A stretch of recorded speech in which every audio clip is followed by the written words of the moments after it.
మేము కూడా మార్టిగేజీలు రిలీజ్ చేసే బాధ్యత మాది అని కూడా నేను మనవి చేస్తాను. ఈరోజు నేను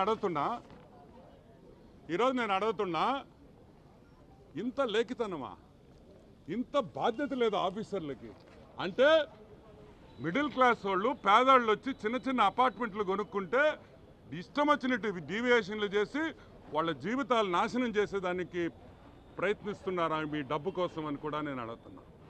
ఈ ఓసీ సర్టిఫికేట్ రిలీజ్ చేసిన దానికి సుబ్బారావు ఎంత తిన్నాడు, డిపార్ట్మెంట్ ఎంత తినింది, అసలు బిల్డర్ ఏంది, ఎల్టీపీగా పనిచేసేది వాడే బిల్డింగ్ కడతాడు, వాడే శాంక్షనింగ్ చేసేస్తాడు, వాడే అప్రూవల్ ఇచ్చేస్తారు. మీరంతా తైతక్కలు తింటారు, తైతక్కలు ఆడుతూ కమిషనర్ ఇరికిచ్చేదానికి ట్రై చేస్తున్నారని కూడా నేను మనవి చేస్తాను.